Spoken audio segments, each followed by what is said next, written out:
हम सब अपनी कमाई के लिए कड़ी मेहनत करते हैं और सच बताइए, किसी को भी अपनी तनख्वाह का बड़ा हिस्सा टैक्स में देना पसंद नहीं होता।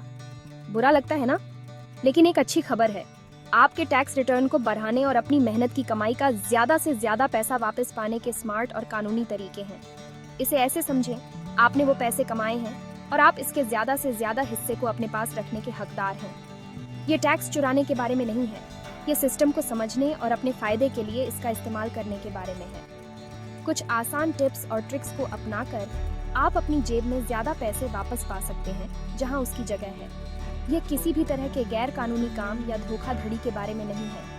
यह एक करदाता के रूप में आपके अधिकारों को समझने और उन लाभों का फायदा उठाने के बारे में है जिनके आप हकदार हैं। इस गाइड में हम इन तरीकों को आसानी से समझने वाले स्टेप्स में तोड़ेंगे ताकि आप आत्मविश्वास के साथ टैक्स सीजन का सामना कर सकें और अपनी कमाई का ज्यादा से ज्यादा हिस्सा अपने पास रख सकें। अपने टैक्स रिटर्न पर नियंत्रण पाने और अपने पैसों को आपके लिए ज्यादा मेहनत करने के लिए तैयार हैं? चलिए शुरू करते हैं। टैक्स फाइल करते समय सबसे पहले जिन चीजों पर ध्यान देना चाहिए उनमें से एक है आपकी फाइलिंग स्टेटस। ये एक छोटी सी डिटेल लग सकती है, लेकिन सही चुनाव करने से आपको कितना टैक्स देना होगा या कितना रिफंड मिलेगा, इसमें बहुत फर्क पड़ सकता है।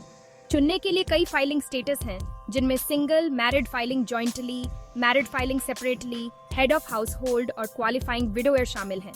हर स्टेटस के अपने नियम और टैक्स ब्रैकेट होते हैं, इसलिए यह बहुत जरूरी है कि आप वो चुनें जो आपकी स्थिति के हिसाब से सबसे उपयुक्त हो।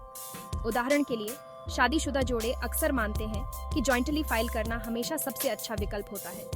हालांकि कई मामलों में यह सच है, लेकिन यह हर किसी के लिए सही नहीं होता। कभी कभी अलग अलग फाइल करने से वास्तव में टैक्स कम हो सकता है, खासकर अगर जीवन साथी में से किसी एक का मेडिकल खर्च ज्यादा हो या अन्य कटौती हो। महत्वपूर्ण यह है कि आप हर फाइलिंग स्टेटस के मानदंडों को समझें और ध्यान से विचार करें कि आपके लिए कौन सा सबसे अच्छा रहेगा। अपने सभी विकल्पों का पता लगाने से न डरें, आपको फर्क देखकर हैरानी हो सकती है। आप अपनी विशिष्ट परिस्थितियों के लिए सबसे फायदेमंद फाइलिंग स्टेटस निर्धारित करने के लिए IRS वेबसाइट जैसे ऑनलाइन संसाधनों का उपयोग कर सकते हैं या किसी टैक्स प्रोफेशनल से सलाह ले सकते हैं। टैक्स की दुनिया में डिडक्शन जादुई शब्दों की तरह होते हैं। उनके पास आपकी टैक्सेबल इनकम और इसलिए आपकी टैक्स देनदारी को काफी कम करने की शक्ति होती है। सीधे शब्दों में कहें तो डिडक्शन वो खर्चे हैं जिन्हें आप अपनी कुल आय से घटा सकते हैं, जिससे आपको कम राशि पर टैक्स देना पड़ता है। डिडक्शन दो मुख्य प्रकार के होते हैं, स्टैंडर्ड और आइटम जेड। स्टैंडर्ड डिडक्शन एक निश्चित राशि होती है जो आपकी फाइलिंग स्टेटस के आधार पर भिन्न होती है, जबकि आइटम जेड डिडक्शन आपको उन विशिष्ट खर्चों को सूचीबद्ध करने की अनुमति देते हैं जिन्हें आप घटा सकते हैं। कुछ सामान्य आइटम जेड डिडक्शन में मेडिकल और डेंटल खर्चे, राज्य और स्थानीय टैक्स, मॉर्गेज पर ब्याज, चैरिटेबल योगदान और बहुत कुछ शामिल है। महत्वपूर्ण यह है कि आप अपने सभी योग्य खर्चों का साल भर पूरा रिकॉर्ड रखें ताकि आप हर उस डिडक्शन का दावा कर सकें जिसके आप हकदार हैं। यह पता लगाने के लिए कि आपके लिए कौन सा विकल्प ज्यादा फायदेमंद है, स्टैंडर्ड डिडक्शन की तुलना आपके संभावित आइटम जेड डिडक्शन से करना जरूरी है। कभी कभी आइटमजिंग करने से ज्यादा बचत हो सकती है, जबकि अन्य मामलों में स्टैंडर्ड डिडक्शन बेहतर विकल्प हो सकता है। अपना पैसा यूं ही न गंवाएं, दोनों विकल्पों का पता लगाएं और वह चुनें जो आपके टैक्स लाभों को अधिकतम करे। टैक्स क्रेडिट आपकी जेब में $20 का बिल खोजने जैसा है। वे एक स्वागत योग्य सरप्राइज हैं जो आपकी टैक्स देनदारी को सीधे कम करते हैं, डॉलर के बदले डॉलर।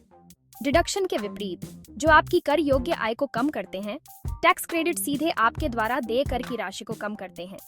कई तरह के टैक्स क्रेडिट उपलब्ध हैं, प्रत्येक के अपने पात्रता मानदंड हैं। कुछ लोकप्रिय क्रेडिट में child tax credit, earned income tax credit, शिक्षा व्यय के लिए अमेरिकन अपॉर्चुनिटी टैक्स क्रेडिट और child and dependent care credit शामिल हैं। उदाहरण के लिए, अगर आपको टैक्स में $2000 देने हैं और आप $1000 के टैक्स क्रेडिट के लिए योग्य हैं, तो आपकी टैक्स देनदारी घटकर $1000 हो जाती है। ये इतना आसान है। टैक्स क्रेडिट बहुत बड़ा बदलाव ला सकते हैं, खासकर कम और मध्यम आय वाले व्यक्तियों और परिवारों के लिए। सभी टैक्स क्रेडिट पर रिसर्च करना और उनका पता लगाना सुनिश्चित करें जिनके लिए आप पात्र हो सकते हैं। हो सकता है कि आप मुफ्त के पैसे छोड़ रहे हों। IRS वेबसाइट और अन्य ऑनलाइन संसाधन उपलब्ध टैक्स क्रेडिट और उनकी आवश्यकताओं के बारे में बहुमूल्य जानकारी प्रदान कर सकते हैं।